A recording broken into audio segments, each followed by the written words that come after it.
You know Gray Bar for electrical parts, but there's one more thing you may not be thinking of us for that can help maximize your next project's total value. Our pre-project planning services are designed to help you win the bid, save on labor costs, and keep your installers productive across your entire build. The sooner you call us, the better. Because when we're there from the beginning, we can anticipate your needs and help you solve problems before they become problems.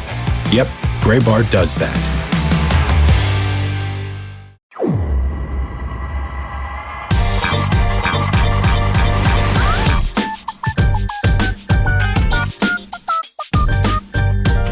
Welcome into the latest episode of the Show Before the Show podcast, the official podcast of minor league baseball. It is a beautiful July day here in Denver, Colorado, and it looks to be the same in New York City at MLB HQ. Sam Dykstra and Benjamin Hill join me there. My name is Tyler Mon.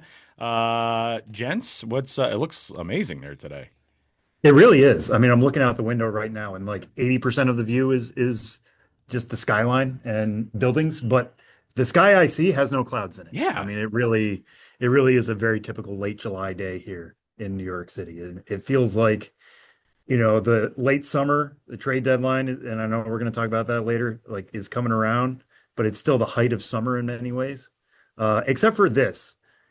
Today, we're recording on Thursday, July 24th. It's the final day of the Arizona and Florida Complex League seasons, and that just still blows me away. I'm sorry. Like, I almost felt a twinge of autumn in the air when I looked at the schedule. I'm like, oh, there's no ACL. Well, that can't be right. Man. That can't be right. It is right. They moved up the schedule last year. Yeah. So they start earlier, end earlier, et cetera. Guys will still be playing in various like Instructs environments the rest of the way. But like, man, we're talking about the end of a season here on July 24th. What a crazy time. It's ridiculous, man. It really, like, once you hit the 4th of July, then it's like, well, it's just the long. I am now 40 years old, and to me, it's still like, well, it's just the long, miserable countdown until I have to go back to school, which, I haven't had to do in quite some time. But still, that's how it feels. Like when you get to the end of summer, it's like, ugh, I'm gonna have to see those teachers soon. I'm gonna have homework. You know what I mean? Things are gonna ramp up in September, and now it's like the opposite for us. Yeah, that is true. Like, oh, things are winding down in September. That's true. Well, we are excited to be with you. Ben Hill has an element of his life that's actually counting down to going back to school. You actually have a child that is like that's relevant to. Sam and I don't have that yet. Yeah, I like how you said yet because it's always a possibility. There's no announcements happening on this podcast. I want to be very clear. Yeah, we're not going to be breaking that news here. No. Yeah. No, you're right. I'm back in the school schedule with Harry. He was in 3K last year. He'll be in pre-K next year and then kindergarten. So between daycare, 3K, and pre-K, by the time kindergarten comes along, which, I always look at as like, oh, the schooling journey starts at kindergarten. Starts. We'll just be like, all right, happy first day of school, kid. Yeah, you're going to be seasoned. You'll be seasoned vets by then. Yeah. Yeah, that is true. He's got camp schedules we're navigating through. For this summer, it's made planning my year, in terms of work, harder than it's ever been. Harry and his mom, my wife Jill, are in Massachusetts this week, so I've been solo, and then I'm going on a trip before they get back. So I'm in like a 11-day stretch without seeing my family, which has some benefits, I will say, but that's too long. I don't like how it worked out. It's been a bit of a rough stretch for old Ben's biz.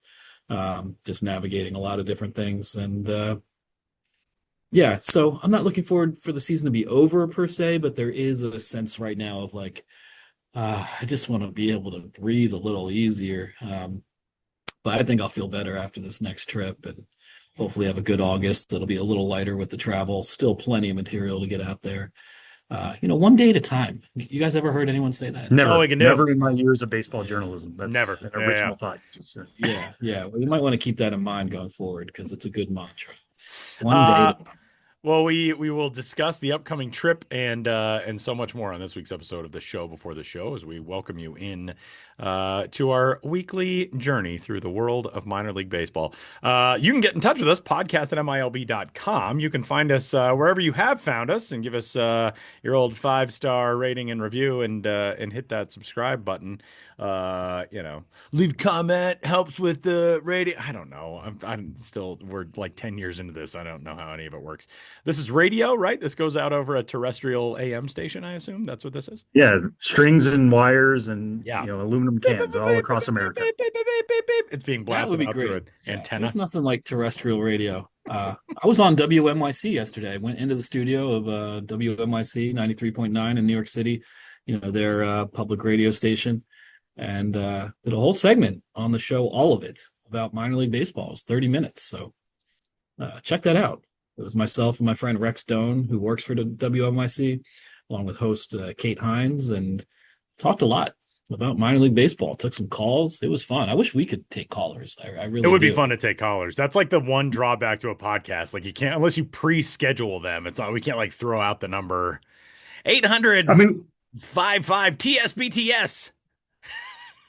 we could just give out your number on air, Tyler, and Yeah. just have people leave voicemails on your phone. I You will know? say people can send us voice notes. You can email us a voice note, podcast@milb.com. We'll throw some voice notes into the show. That would actually be very fun if we did like a voice note mailbag segment. If you got a question about minor league baseball, send us a voice note, podcast@milb.com. We'd be thrilled to do that. I think that would be a very Would be fun fun. segment. Yeah, actually, that's a Yeah. good idea. And Yeah. or just like an anecdote you want to share, a question you want to ask. Yeah, good minor league baseball story. Yeah. Yeah, Yeah, a that'd be revelation great. you want to make. Yeah. Back in 2011 in High Desert, California, I have some thoughts of feelings. Actually, speaking of like early 2010s minor league baseball, the other day I met up with a member of the 2010 Myrtle Beach Pelicans and 2011 Lynchburg Hillcats, LV Ware, former Atlanta Braves prospect LV Ware, who we've kept in touch with each other over the years, and he happened to be in Denver for some work stuff and caught up with him. We went to a brewery.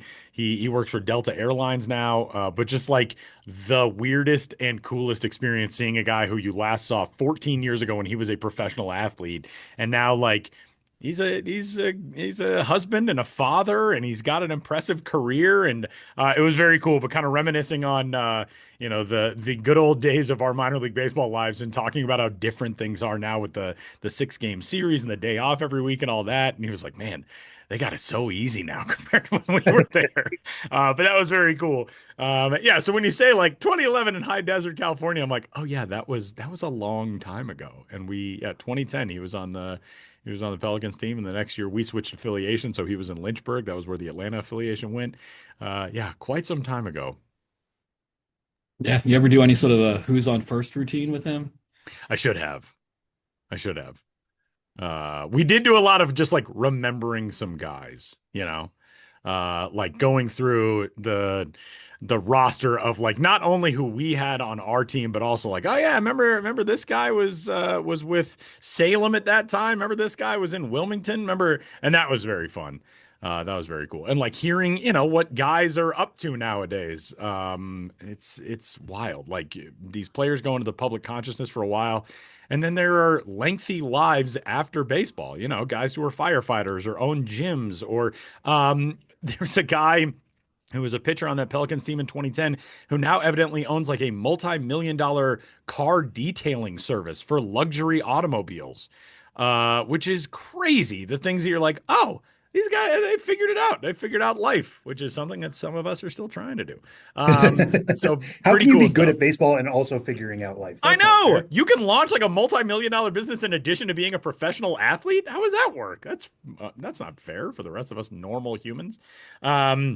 But that was very cool. And that's an aside, and I apologize for taking you down an aside route. But we are thrilled to have you along on this week's episode of the show before the show. We got a lot to get to.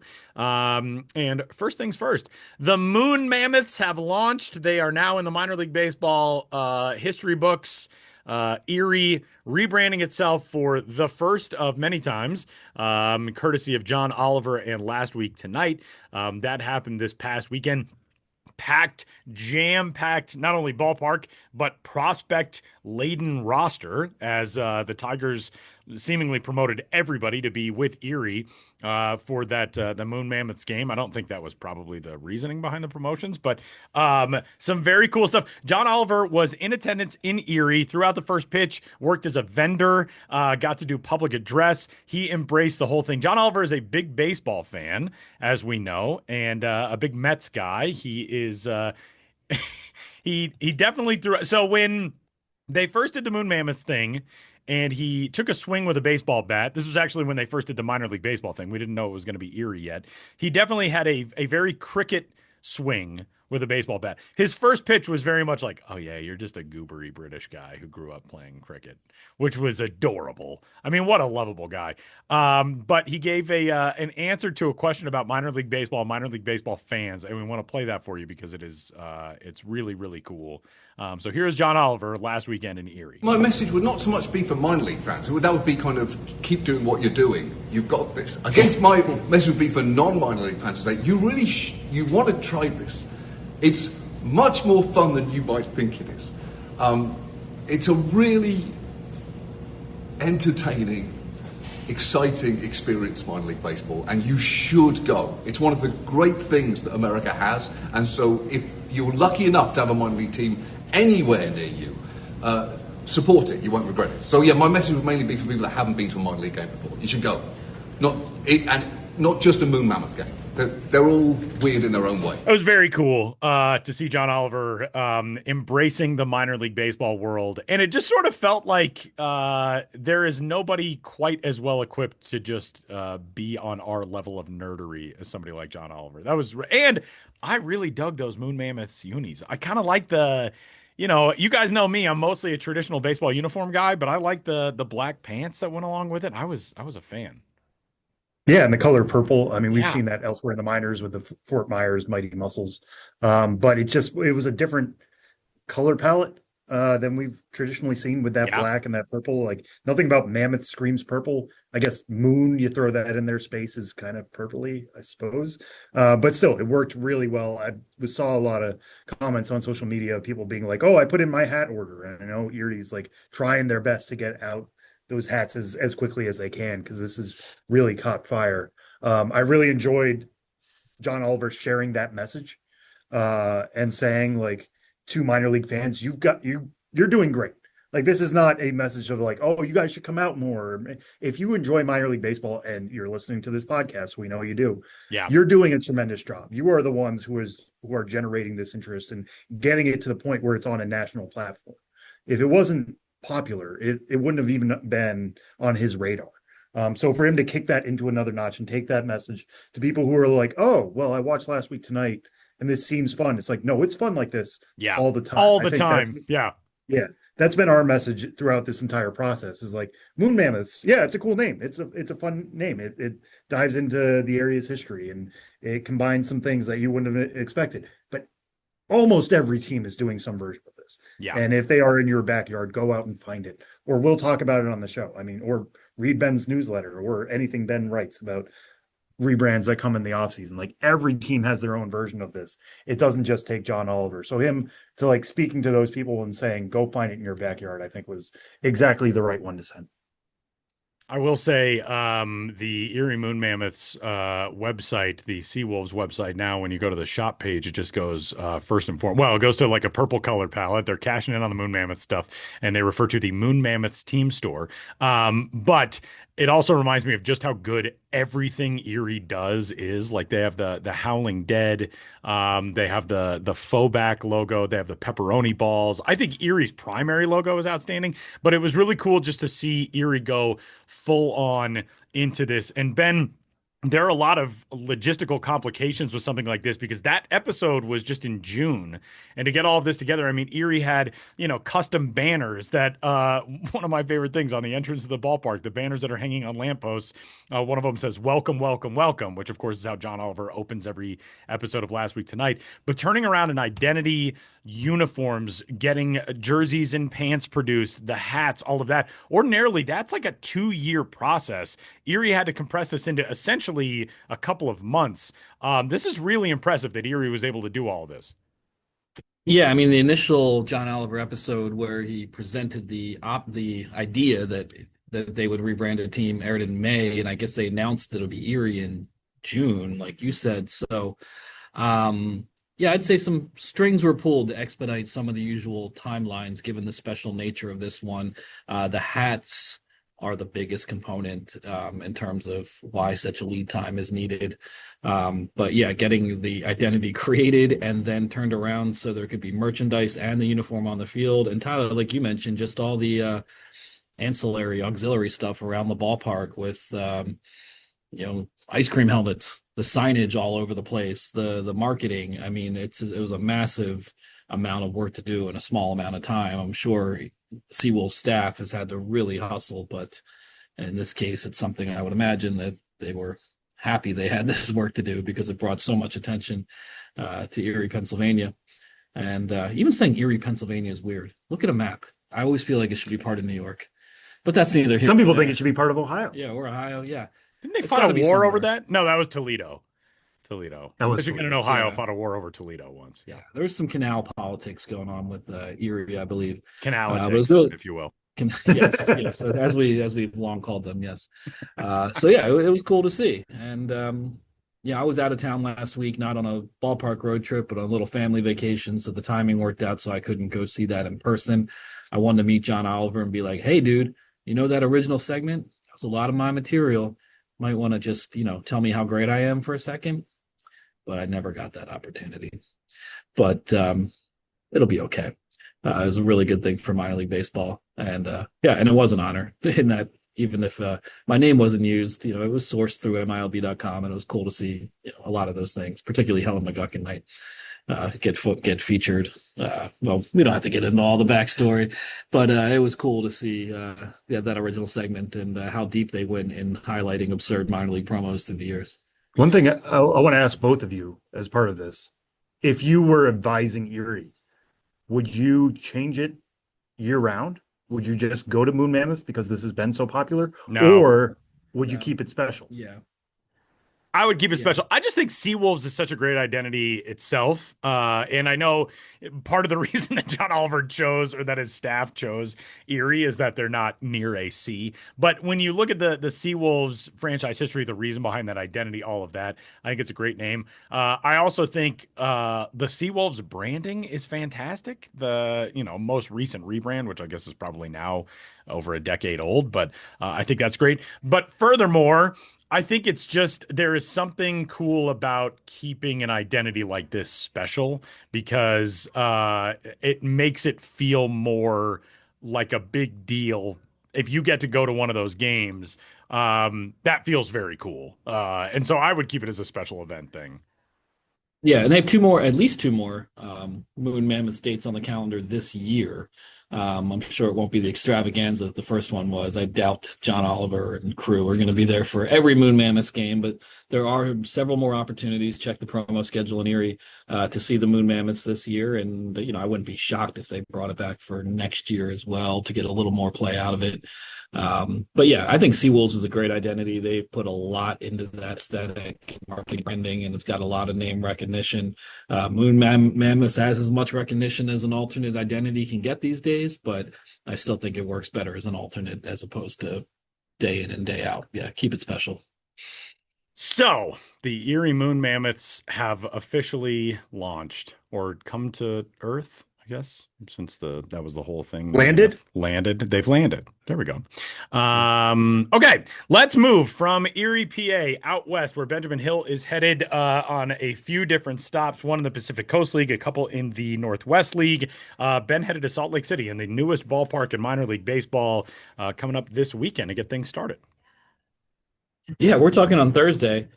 Yeah, yesterday I did that radio spot here. Today I'm in the office trying to get things done. Friday, tomorrow I'm going to be on MLB Central, so check your local listings.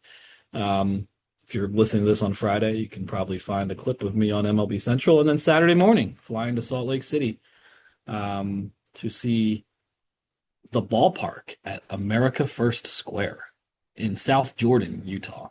It's still the Salt Lake Bees, but yeah, it's technically out of the city limits. I expect that this will be probably more a ballpark in the Las Vegas Aviators mode, AAA team with a more refined and almost elegant aesthetic, I would expect to be seeing. So looking forward to checking that out. I'll be accompanied on this trip by MLB live content coordinator Braden Botts. We traveled together on our last trip, so now we're road buddies all of a sudden, and so looking forward to getting some good material with him. So I'll be in Salt Lake City for Saturday night's game on the 26th, Sunday afternoon's game on the 27th, and then as soon as that game ends, in the car to start a very long drive. Um, there were so many, in a perfect world or with a little more time, it would have been great to hit some Pioneer League teams or, use this drive between Utah and Washington to check out some cool things. But at this point in the season, it's just getting to point A and point B. So I looked at a map. Twin Falls, Idaho.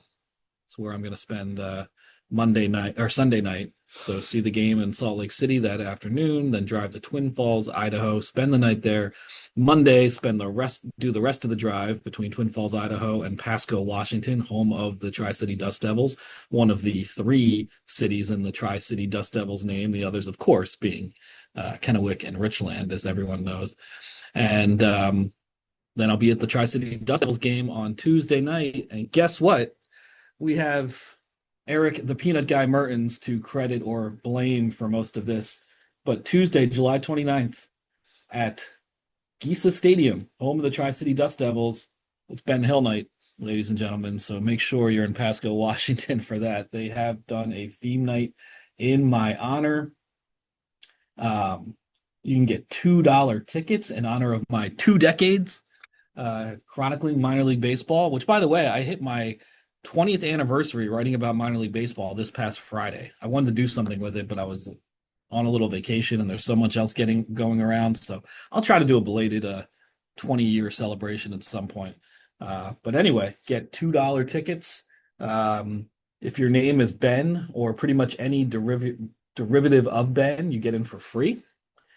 And if your last name is Hill, you get in for free. If your full name is actually Ben Hill, you will also receive another free ticket to a future Dust Devils game. So I'll be curious to see if there's any Ben Hills in the Tri-City, Washington area who come to the game. Of course, I'll be in a lot of between inning stuff.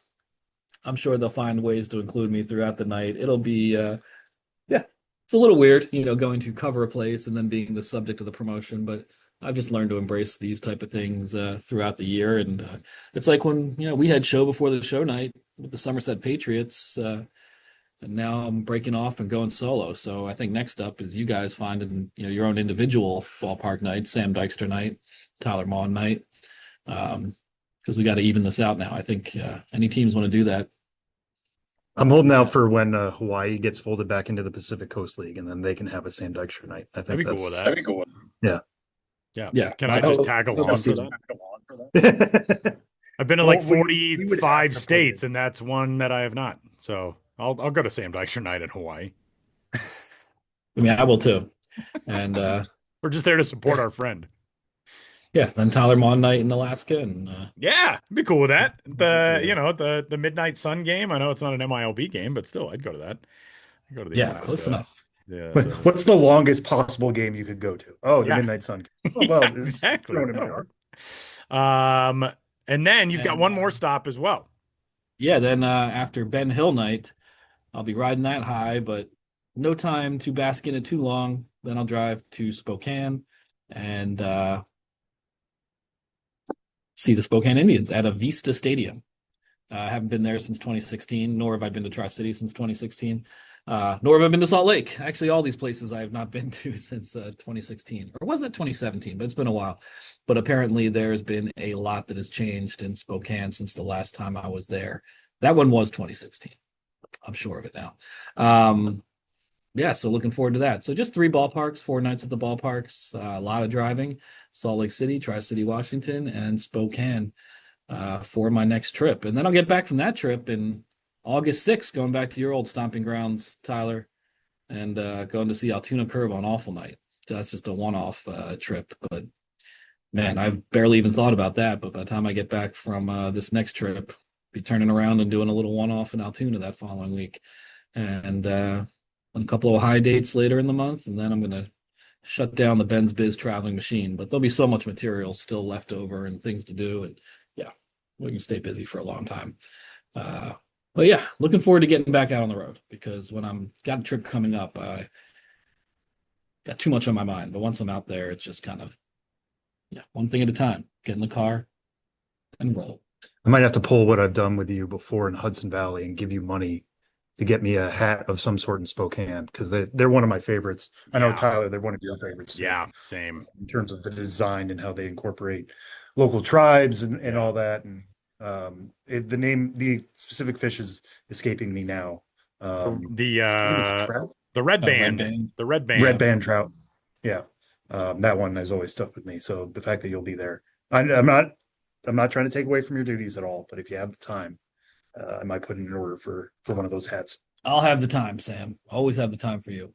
And yeah, it is they are the Indians, and we've talked about this on the podcast before, but they have signage in the ballpark and jerseys that they wear pretty regularly in the Salish language script of the Spokane tribe. So they've had a unique approach to that identity for quite some time now. Interesting to see what they're doing with that. And yeah, it'd be good to be out there. I really enjoyed Spokane last time I was there. Beautiful ballpark, and apparently there's been a lot of changes since I was last there. So we'll see. And Very speaking cool of stuff. being in ballparks, Tyler, you're headed to one just as this episode is going out. I am indeed. I am headed to Round Rock, Texas. It'll be my first time visiting the Round Rock Express. We have a Home Run Derby X event there coming up on Saturday. If you are in Austin or in Round Rock or, within driving distance in Texas, you're going to be hearing this on Friday. And we've still got some tickets available for Home Run Derby X in Round Rock. We have a very loaded group of players who are going to be in Round Rock. There are former Rangers. Kevin Mensch is going to be in Round Rock, which is going to be fun. Kevin Mensch and Todd Frazier will be on the Rangers team lineup. Adrian Gonzalez, El Titan himself, will be on the Dodgers squad, along with Grady Emerson, who participated in the high school home run derby. He'll be on that team. The Astros team will be led by Josh Reddick, and Manny Ramirez and Kevin Millar will be on the Red Sox squad. We've also got a collection of Texas athletes. Katie Stewart from Texas softball will be on that Red Sox team. Elizabeth Mason, who's actually at Florida State, she'll be on the Astros team along with Travis Sanders from Baylor. Maya Perez from Texas A&M will be with the Dodger squad, and Reese Atwood of the Longhorns softball team will be on the Rangers squad. Hunter Pence is going to be there as an honorary captain. Nick Swisher will be there, yelling and injuring me as he hugs me with such force. And we'll have some fun. So you can get your tickets for Home Run Derby X at Round Rock, at the home of the Round Rock Express. I'm very excited to visit Dell Diamond for the first time. I have not been there. But one of my favorite fun facts about a minor league baseball team in the era in which I was writing for MILB.com as well is that Round Rock was used in an episode of Fear the Walking Dead, or I think in a few episodes of Fear the Walking Dead, as they were holed up during the zombie apocalypse at the home of the Round Rock Express, and I got to write a story about that, which was pretty fun. But I'm excited. I've not been to Round Rock, despite the fact that my wife is from Texas and her parents have a place relatively near to Austin. I'm very excited to finally get a chance to check out the Round Rock Express. Yeah, I didn't know Grady Emerson was participating. How cool is that? So it's funny. You mentioned all these legends like Manny Ramirez, and I'm like, yeah, okay. Wait a second, Grady Emerson's going to be in this? this? In Atlanta, like you said, high school home run derby runner-up. Yeah. But he is scheduled, or he's committed to go to the University of Texas, but could be an option at number 1 overall next year. So if you want to see not only the past generation of baseball, but the next generation of baseball, go check him out. It's legit home run derby style power. I mean, hearing from, Jonathan Mayo, who had heard from scouts, say that it was hit over power, but then seeing it on display in that setting where you're just swinging for the fences all the time, he can put on a show. So it would not surprise me if he impresses you as much as any of those other guys. He has been on 3 different USA baseball teams. I think I saw him at the U15 World Cup, I want to say. But yeah, he is quite a hitter. And Adrian Gonzalez posted a video to Instagram the other day taking hacks in the cage at Dodger Stadium to get ready for this weekend, and just looks the exact same. Like, oh yeah, I remember that guy barely flicking the bat and hitting a ball 495 feet all the time. So it'll be fun. So you can get your tickets. Go check the Express website and grab some tickets and come out and join us coming up on Saturday. And with that, we're gonna hear from old Sam Dykstra, who got to visit Lehigh Valley this past week. Week. It was during the week. It was during the week this week. Both. You kept once more kept the shirt on, and It was a struggle, I know. it was. I could tell, but it seemed like it was a fun trip to Lehigh Valley. It was. It was. I was first there on Saturday, and then we had the MLB Pipeline Prospect Showcase, which was aired on MLB Network on Tuesday. Friday or Saturday, I should say. I went down to get some interviews, one of which you'll hear here in a moment. And just to get the lay of the land. I'd never been to Coca-Cola Park before. Right now, Lehigh Valley is on pace to be the highest attendance in all of minor league baseball, which is, kudos to them. They run an incredible outfit over there. But it was a little surprising to me considering like some of the minor league cities that are out there and some of the downtown ballparks, but they bring them out by the thousands. Because it's I don't want to say a new-ish park, but it's a 360-degree concourse, very easy to move around. It's got a giant scoreboard, the second biggest in all minor league baseball, the biggest that is fully HD. They shoot fireworks out of the Coke bottle after home runs or during the national anthem. They've got torches around the park. So like there's literal fire that is shooting up as part of their home run celebrations as well. Everybody I talked to with the Iron Pigs is like, yeah, you can come here a lot and you still won't expect the fire to erupt from the corners of the outfield. And people still get freaked out because you can feel it. And they've got smoke machines. They've just done a tremendous job. Obviously, it helps that they are a Phillies affiliate. They are not that far away from Philadelphia. So there's that local flavor as well. But yeah, it was just fun to check out the ballpark for the first time myself. I did get to participate in the pork race. So I was actually putting on more clothing this time. I got to be lovable loser ham bone, which they have various pork products. One of which is Chris P. Bacon, Diggity, which is a hot dog. I think there are 5 different racers. But I was like, I'll be ham bone. Sure, why not? And if you're ham bone, the one rule, unless it's a special day and they determine this in advance, is that you have to lose. So I got out to a quick start. I was very excited. I was like, all right, we're gonna make them think that ham bone could win. And then I literally had to ham it up and started waving to fans. And they were just looking at me like, Hambone, what are you doing? No, don't stop. Keep running. Because the fans there so badly want to be there the day Hambone wins. Yeah. Like you want to tell all your friends you saw Hambone win. So when I stopped him, I was like throwing kisses to the crowd. And they're like, what are you doing? And then I realized like, oh, I have to catch up to make this look close. And it was too late. Like I could not. He's a showman, Sam Dykstra. Yeah. I was too busy. Did you pull a hamstring, Sam? No, all my hamstrings were intact. It wasn't that hard to run in the costume. The hardest part was moving downstairs afterwards. Ah, okay. Because you cannot see your feet. So like I was not about to take a tumble in this ham bone costume as like a giant ham hock. I was not about to go viral for that reason. I've done that plenty this year. I don't need to do that again. So I was like slowly shuffling my way next to the Iron Pigs dugout, and it was giving me flashbacks to when we were singing in front of Giancarlo Stanton. Yeah, but at least nobody could tell it was me. So yeah, that is true. Far less humiliating. Yeah, and I got bacon on a stick, which they called candied bacon on a skewer. It's bacon on a stick. Okay, it was okay. Got to enjoy that on camera. The amount of bacon products that they have there shouldn't be a shock if you're listening to the show. It's Bacon USA after all, but like they really lean all the way into that thing. Bacon mac and cheese, all this various bacon products, which was great for Tuesday because it was a matinee start at 12 o'clock. So bacon could be on your mind, not a big deal. But then it often is for me. Yeah, and then Tuesday itself, the game was a relatively fun one. Adley Rutschman was rehabbing for Norfolk. Samuel Basayo who we had hoped would appear for the Norfolk Tides, the top prospect in the Baltimore Orioles system, is dealing with an oblique issue. He was out.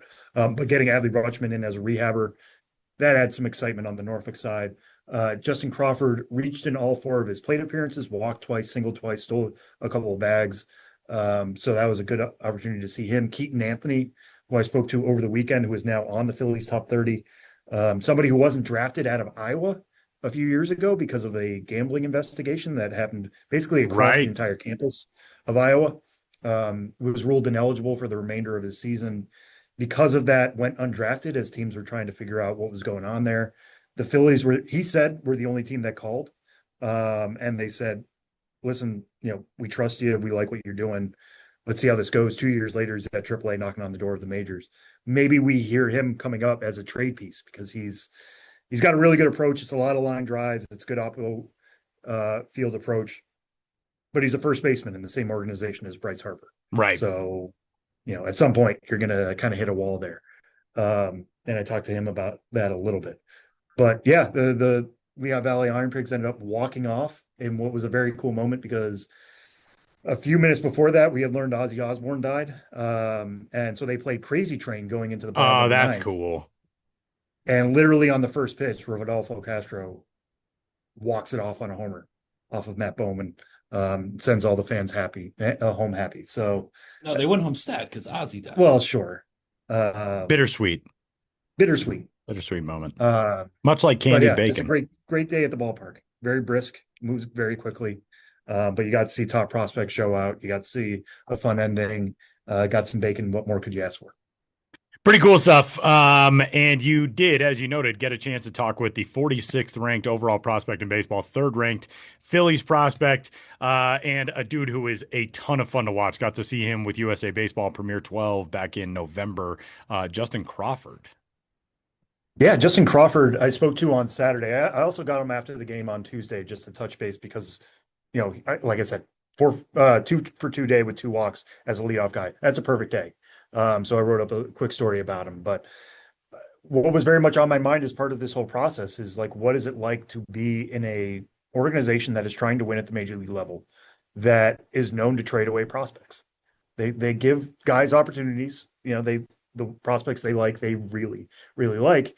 But sometimes Dave Dombrowski gets aggressive. So we talk about that a little bit, what the environment is like in a clubhouse when you're dealing with that and when you're one step away. His answer to that might not surprise you, but still it gives us a peek into the clubhouse all the same.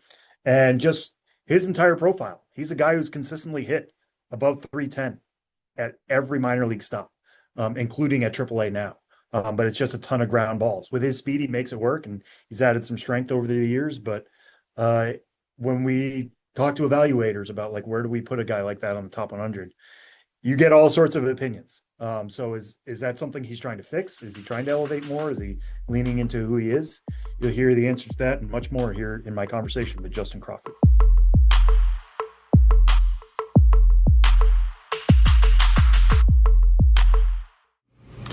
All right, Justin, you've been at AAA all year. This is your first time at this level. What has been the most eye-opening part of the AAA experience to you?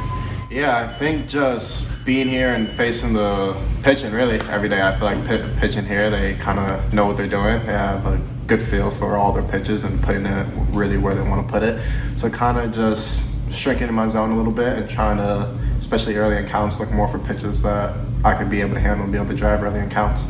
Has there been any pitcher that's really been eye-opening to you or most memorable? I really couldn't name one. I think all the pitching though is really good. I mean, it's not like I've ran into a pitcher where it's like, oh, he's not good. But yeah, I would say all of them are really good, and I have to come ready to go every day. Yeah, and what is the clubhouse experience like at AAA? Everybody either has been in the majors or they're trying to knock on the door. Yeah, it was definitely something when I first got here. It was definitely eye-opening because a lot of guys, like you said, been in the majors or just came down or whatever, and it was really, really cool to just be there, be around the guys. And now as the season's gone on, everybody's really kind of welcomed me with open arms, and it's been cool because it's just like little guys, they're my boys, and we just go out there and we compete with each other, and it's a lot of fun. We got a real good group here. Yeah, when you were seeking out those veteran guys, what were you asking them about the experience? Yeah, really honestly, everything. What's it like being up there? What's the atmosphere like? What time are they getting to the field? What time are they doing certain things? Just really kind of everything. And, just picking their brains, especially a guy like Cal Stevenson, who's one of my best buds up here. He's someone where I've been able to talk to a lot from when he went up and then came back down. So just picking his brain, guys like Weston Wilson. It's something that I'm really, really grateful for, and that they're always open to spreading information with me. Mm-hmm. Yeah, and you're kind of in a unique situation with a major league dad in Carl. How much do they come to you and ask, like, what is it like being around him, and what stories has he told you? No, they don't come to me as much. I feel like it's more me asking them questions. But a couple guys on the team asked me, what's it like growing up? And, it's kind of, I would say it's definitely a unique and really, really cool experience being able to grow up in a clubhouse at a young age, and definitely something that I'm really, really fortunate enough that I was able to experience with my dad. Mm-hmm. Yeah, and around this time, I mean, the trade deadline is about a week and a half away. Phillies are always active. Just what is the environment like in there as guys who are minor league pieces? You never know when a trade could go down. Yeah, we don't think about that at all. I mean, we come to the ballpark every day and we're focused on what we guys see on the field today. So as much as I know that kind of those talks go around, I mean, we really don't have the room to really think about it, because at the end of the day, we have to come up and perform. Yeah, and speaking of performing, how do you feel like you're a different hitter now from where you were back in the spring with all this AAA experience? Yeah, I think just the more and more at-bats I've had, the more and more comfortable I've gotten, and I think it's kind of just helped me lay off certain pitches that I've chased in the past. So I think just the more at-bats I've stacked, the more and more comfortable I've gotten, and I think it's just stacking more at-bats and trying to learn from at-bats, whether it was a good at-bat or a bad at-bat, just learning and trying to bring it into my next at-bat. What's an example of something you used to chase that you lay off now? Yeah, I think, it's not that I don't swing at it anymore, but definitely I would say like the down and slider, the high fastball at times can kind of get a little tricky for me. And I think just kind of from just the start of this year to this point, I've done a lot better just trying to minimize it, just working on it in the cage. We're trying to lay off things like that, or tunneling certain pitches, or tunneling the ball to see where I want the ball to start to be able to go. So really kind of just doing little things just kind of move the needle. It's not no crazy thing I see that happens, but I mean, I think it's just trying to get a little bit better each and every day and to eventually get better at it.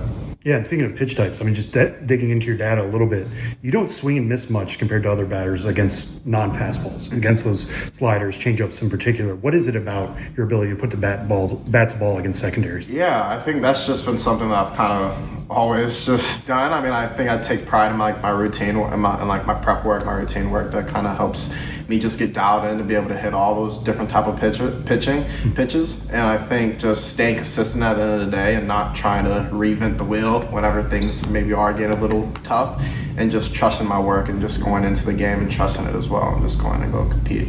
So do you feel like you're reacting well to sliders? Like, are you sitting fastball and then reacting to the slider and getting on it? Yeah, I definitely early in the count, I feel like I'm sitting on the heater and trying to adjust. And then when I get to 2 strikes, I'm more likely to probably see off-speed pitch. So I'm not saying I'm sitting off speed, but I'm kind of more anticipating a little bit. So it just kind of goes back to what the pitch is throwing and how they're pitching me.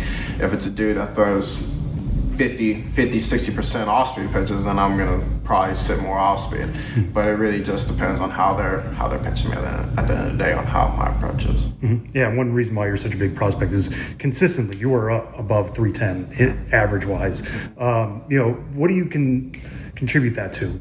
How do you feel like you've been so consistent level to level? Yeah, I think just showing up every day and just competing. I think it's easy to kind of fall into the long season and kind of go in there and give up at bats. And I think honestly just having the will to just be focused and stay in the moment and be present and just go up there and just really just battle. I feel like I take pride in not being an easy out and just going up there and putting the ball in play.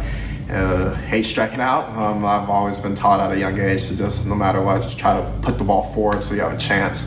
So yeah, I definitely take a lot of pride in that, especially with 2 strikes, and just trying to be a tough out and just find any way to hit the ball hard, put the ball in play, and just get on base to cause havoc. Mm-hmm. Yeah, and one thing that's also been consistent throughout your career is putting the ball on the ground a lot. I know you have the wheels to overcome that. How have you worked on that, or is it something where it's just like, I've been successful at this is my approach? Yeah, I've definitely worked on it. I mean, I think it's something where I don't want to say, I know my ground ball rate or whatever, but it's not something I want to fall into and say, okay, let's try to hit the ball in the air all the time, because then that's how it could also get me in trouble. I think it's finding a happy medium and hit the ball. I've always been taught hit the ball hard up the middle, hit line drives, and I feel like as long as I'm doing that, I've gotten stronger, and as I continue to get stronger, I think I'll be able to drive it a little bit more as well.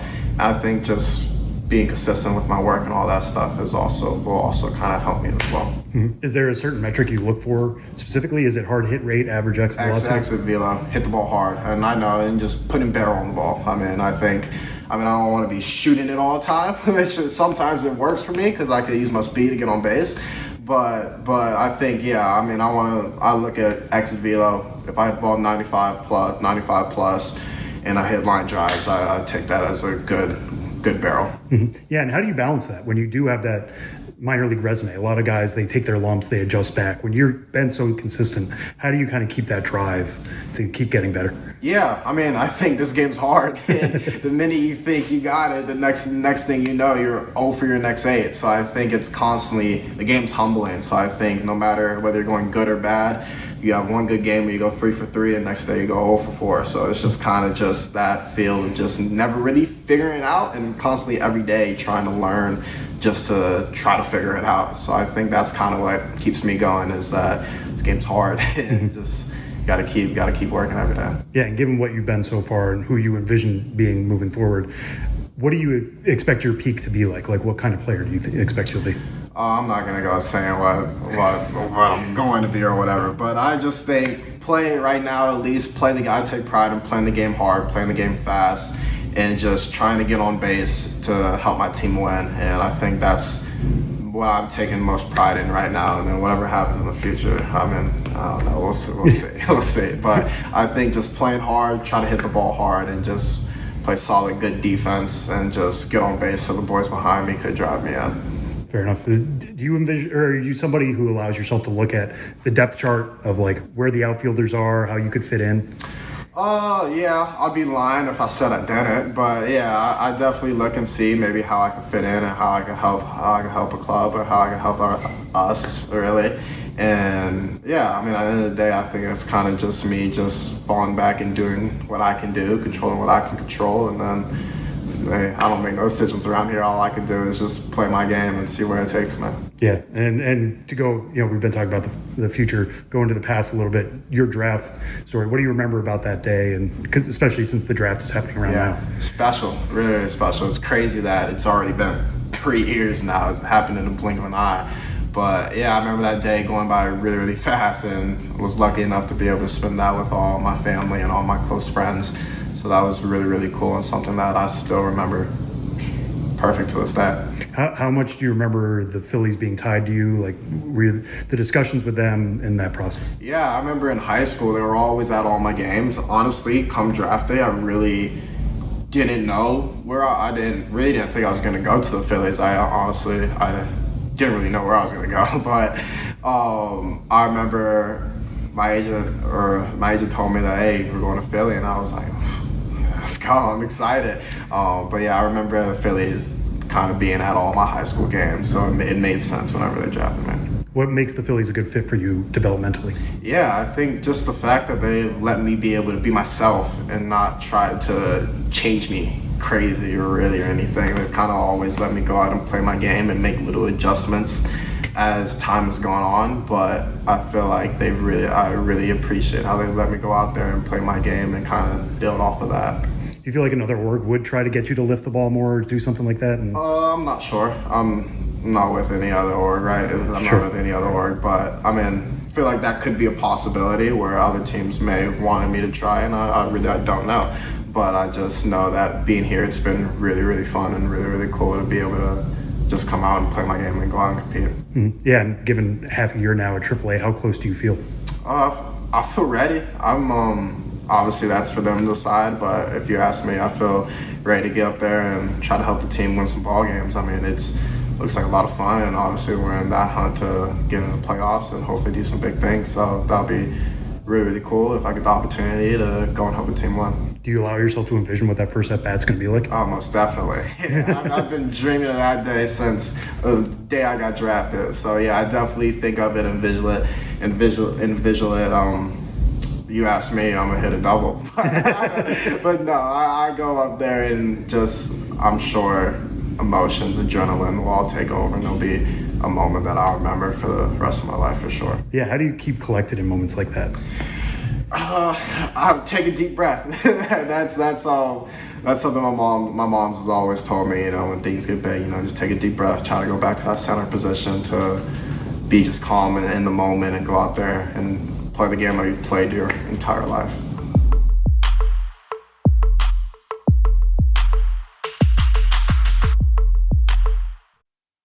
This episode is brought to you by Indeed. Stop waiting around for the perfect candidate. Instead, use Indeed sponsored jobs to find the right people with the right skills fast. It's a simple way to make sure your listing is the first candidates see. According to Indeed data, sponsored jobs have 4 times more applicants than non-sponsored jobs. So go build your dream team today with Indeed.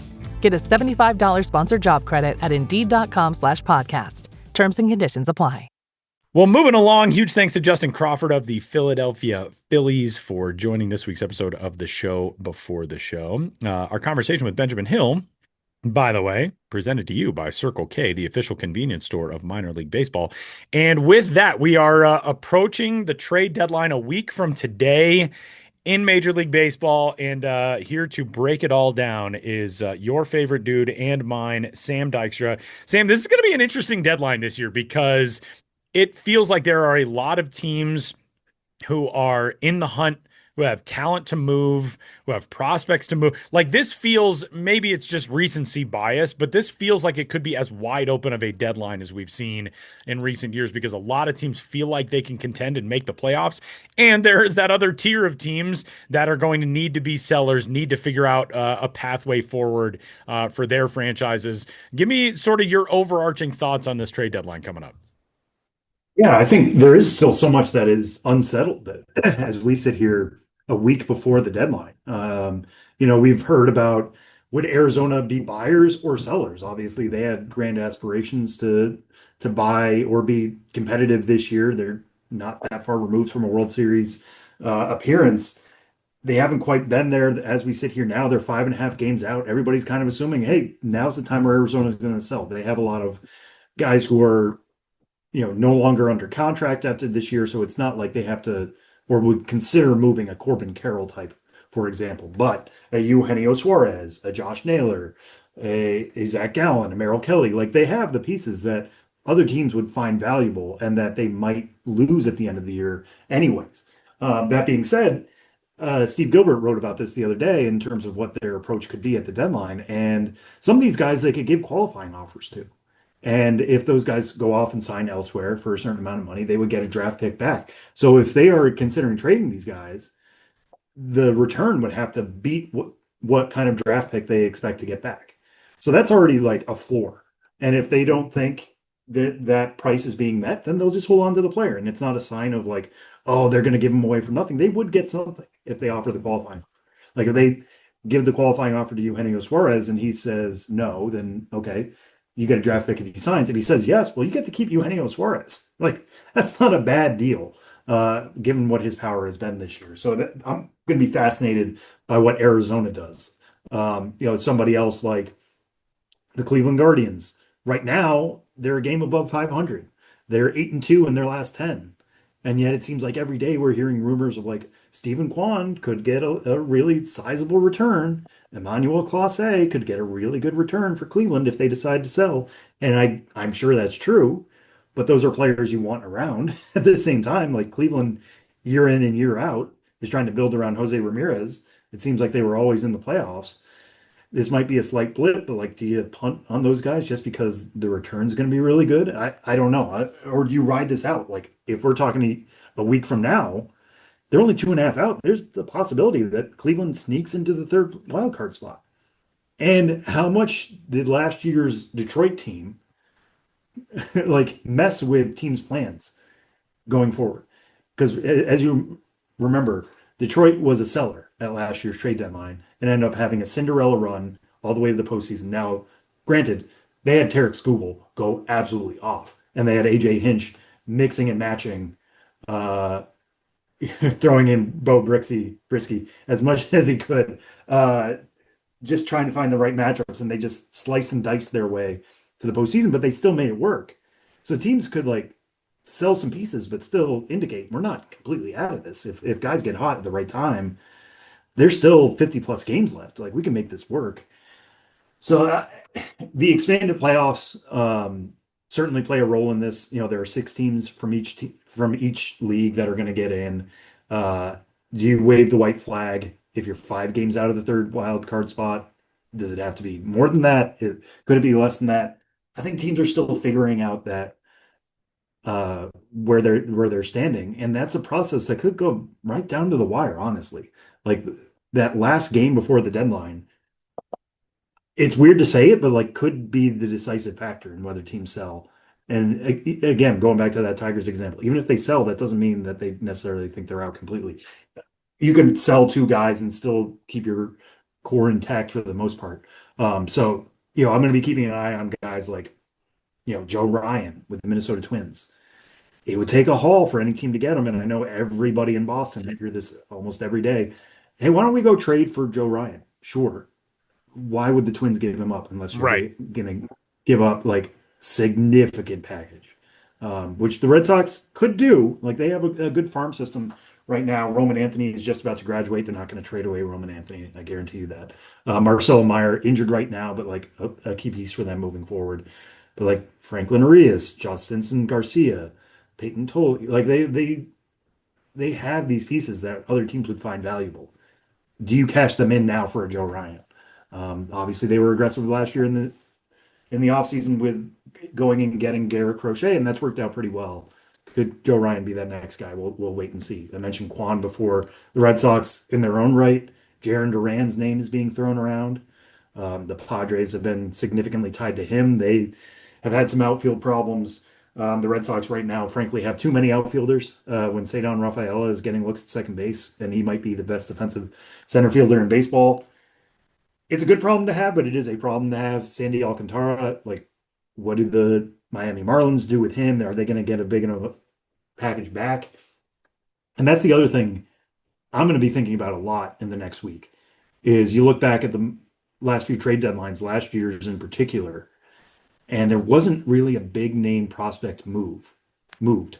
Like Augustine Ramirez has turned into a very good player for the Miami Marlins. He was kind of on the cusp of the top 100. Robbie Snelling is now in the top 100. He moved from the Padres to the Marlins. Augustine Ramirez went from the Yankees to the Marlins in the Jazz Chisholm Jr. trade. So there are guys who like you kind of regret. And you go back to the Juan Soto deal a few years ago, the first one between the Padres and the Nationals. That was one of the all-time blockbusters.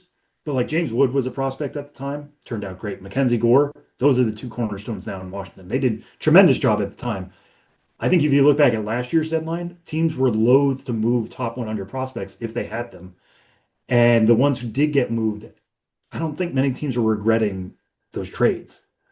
Like Tyrone Lorenzo is now a top 100 prospect for the Tigers. They got him from the Dodgers in the Jack Flaherty deal. But even he's like kind of cresting in terms of his value right now. It's not where it was coming off last year's fall league. Prospects are prospects. As much as I love covering them and as much as I like thinking about the possibilities, go be aggressive. Like go get somebody who can help your team because they are more of a sure thing. You can dream on prospects all you want, but go make that trade if it's available to you. That being said, prospects are also controllable. You're going to have them for a very long time. In some cases, if you've developed a guy to major league readiness, you don't want to give him away so easily because you put in all that work. You are just for somebody else to reap the rewards, and I think that's why teams are more loath to give away those top 100 guys because you don't want somebody else reaping the benefits of your work. Yeah. So I think about like the Cubs right now. The Brewers are right there in terms of like best team in baseball. You can't kill And the the Milwaukee Cubs- Brewers somehow. You cannot kill the Milwaukee Brewers. They right now have a 1-game lead on the Cubs, and I think everybody for much of the summer was like, well, the Cubs are going to get the NL Central. they're not done. Like they're not a complete team. Like the Brewers are will the Brewers be active? We'll see. They have, I think, the deepest farm system in baseball, but like the Cubs have as much top end talent as anybody else. Do you move an Owen Casey, who's an outfielder, and they have a loaded outfielder or outfield group right now, obviously, um, between Kyle Tucker, Pete Crow Armstrong, and Ian Happ. Do they move an Owen Casey? Do they move it Kevin Alcantara? They have the pieces to make it happen. It's just, are they going to find the right return? Are they going to find that guy that they're looking for, whether it's controllable pitching or high-end bullpen help?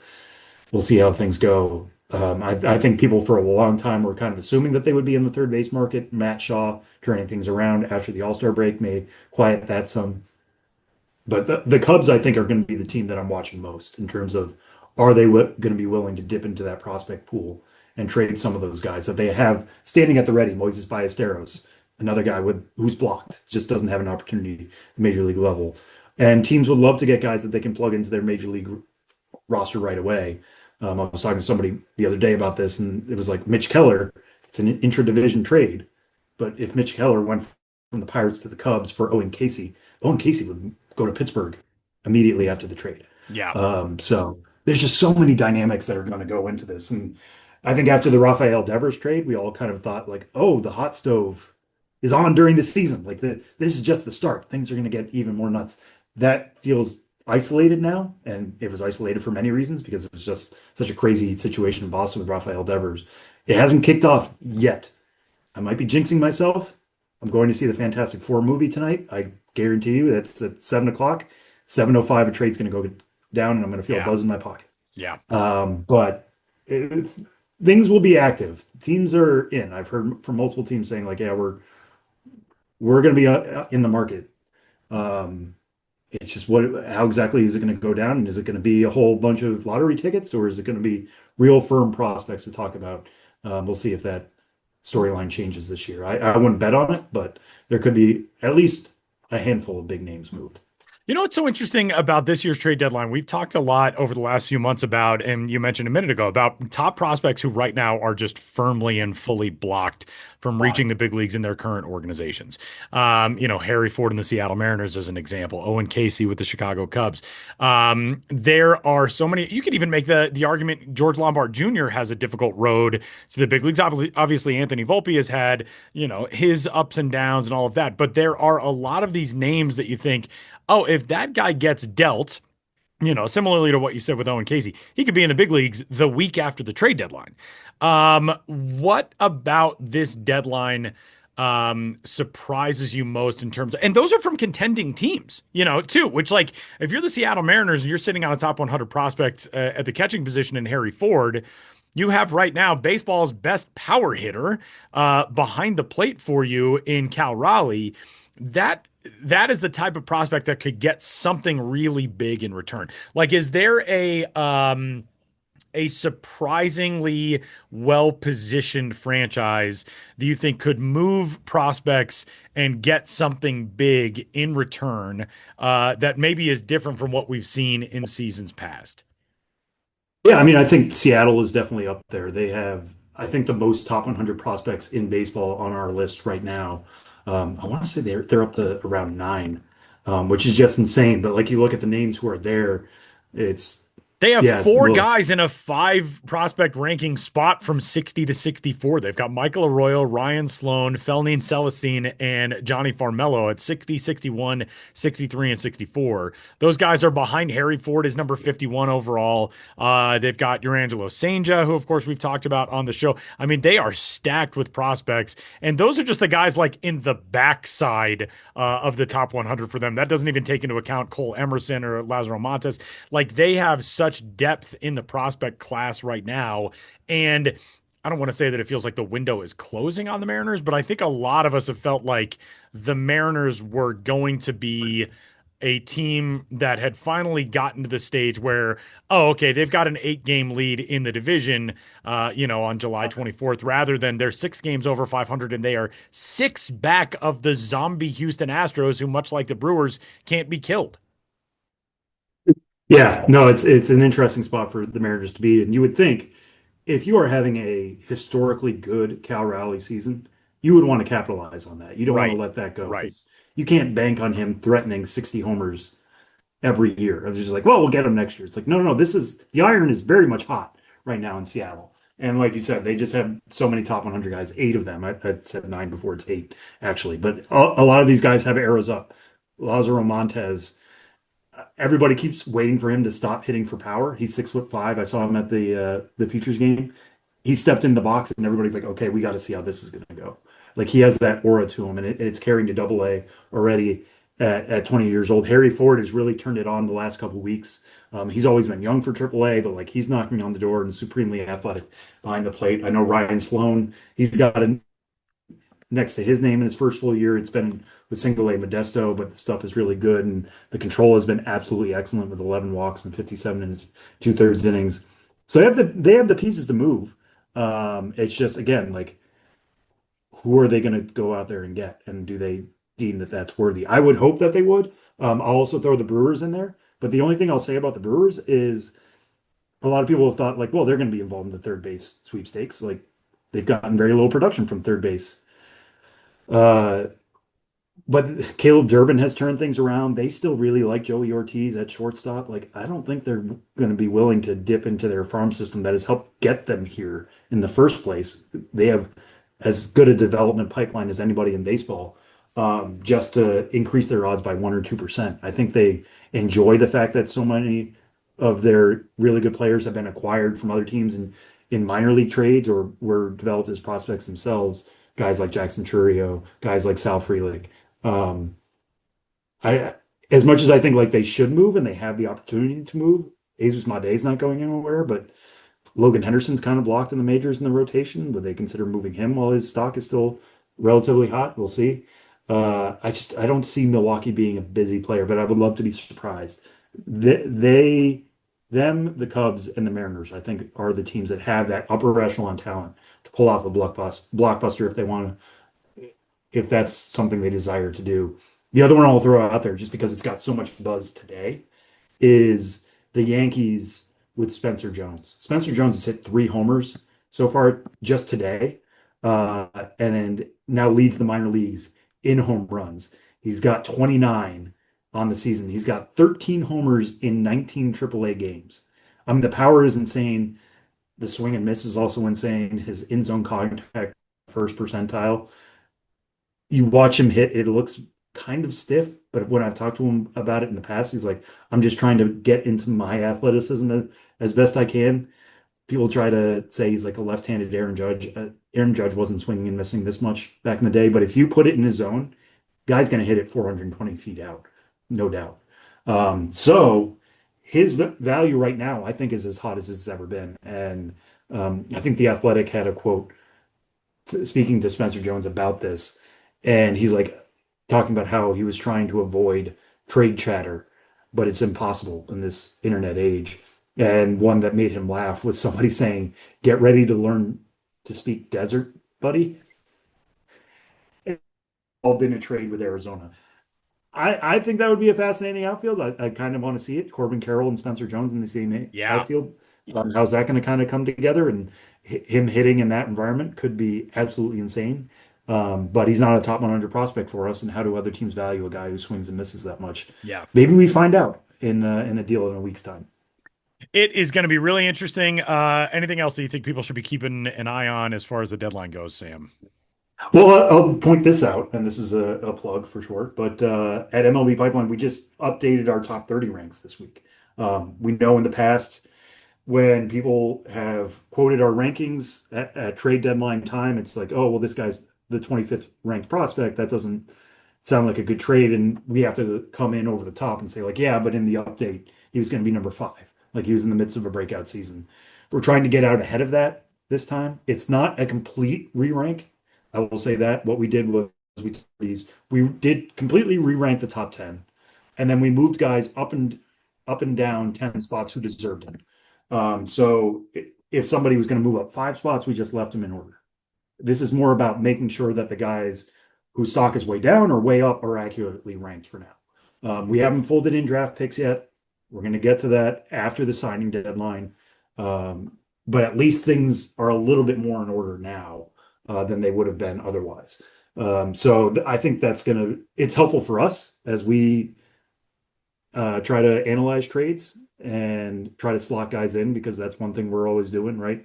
The second a trade goes down, we're immediately thinking about where the prospects moves will slot into their new list and who the replacements are on the other end. I think that's going to be easier this time than it has been in years past.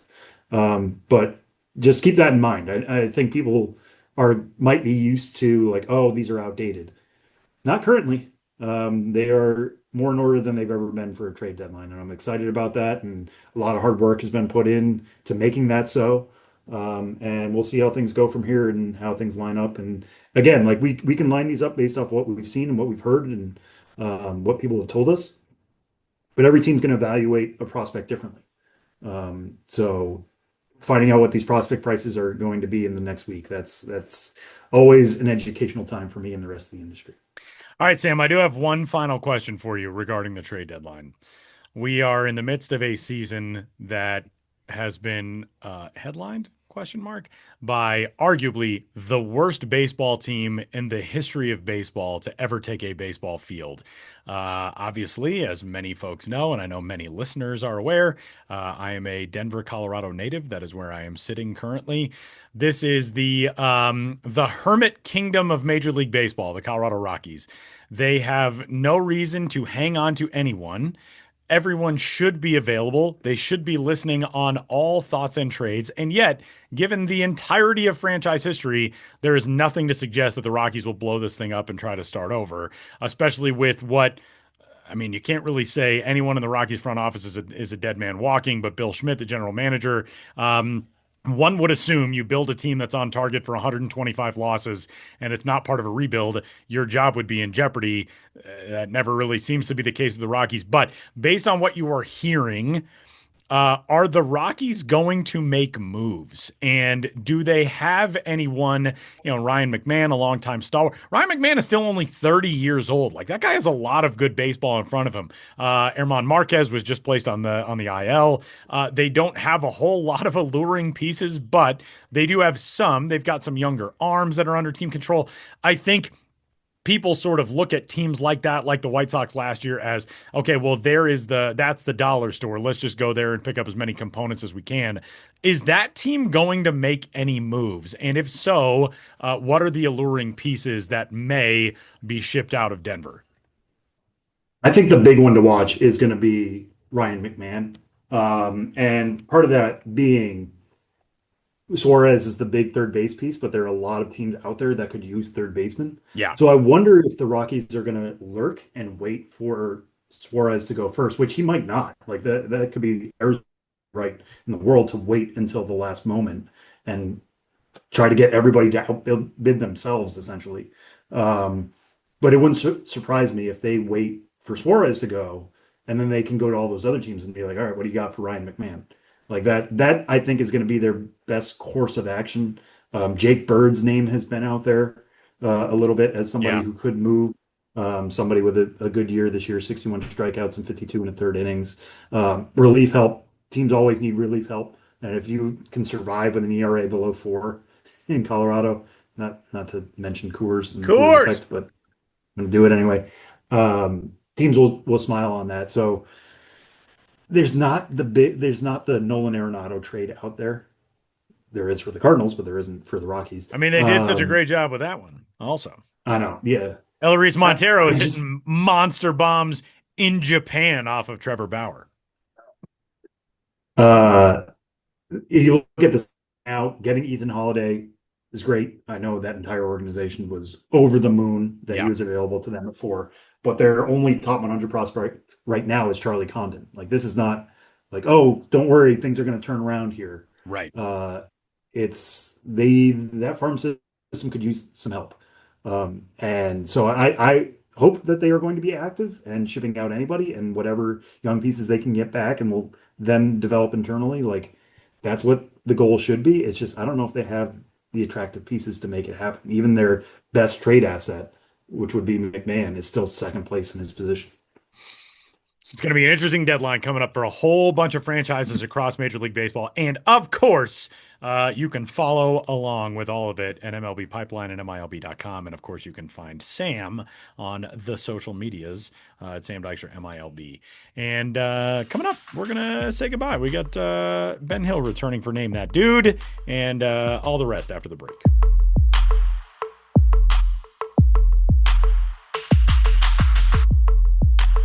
Final segment of this week's episode of the show. Before the show, again, you can get in touch with us, podcast at MILB.com. Send us your questions, your thoughts, your observations, your anecdotes, your concerns, all of it. Feel free. Send us a voice note. We'll do a fun little voice note segment. I think it'd be great. Before we get out of here, it is time for the latest edition of the game show craze that has swept the globe. Name that dude. Benjamin Hill's the dude knower this week. Sam Dykstra and I shall be guessing said dude. Ben, take it away. Yeah, today's dude is a Jersey guy from Passaic, right? Passaic. I should know that. I grew up close enough to Jersey. I think it's Passaic, right? Passaic? I think it's Passaic. Passaic. Yeah, Passaic. He's a Jersey guy. And he was drafted by the Atlanta Braves. Where did he go to college? I'm not finding that at the moment. But he went to college because he did not start his professional career until 1996 at the age of 21 with Eugene Emeralds. I don't actively recall their time as a Braves affiliate, but they were in 1996. It's a long haul, Atlanta to Eugene. Yeah, having your Class A short season affiliate all the way across the country there in Eugene. Next year, he was closer to Atlanta with the Durham Bulls in one of the waning seasons of their Carolina League days when they were still a Carolina League club and weren't in the new ballpark and weren't AAA. Spent all of 97 with the Durham Bulls, all of 98 with Greenville when they were AA in the Southern League, the 1998 Greenville Braves. And that year, he makes his major league debut, just 5 games. But he's not solidified in the majors. Next year, Richmond AAA for most of the season, but with 7 games in Atlanta. 2000, Richmond, most of the season, but with 22 games in Atlanta. 2001, okay, 16 games with Richmond, but 66 with Atlanta. So now he's starting to get a foothold, and then finally 2002, 3, 4, just with the Atlanta Braves. Texas Rangers, 2005 and 2006, with 3 presumably rehab games at AAA Oklahoma City. 2007, 2008, Chicago Cubs. 2009, Cleveland, the then Cleveland Indians.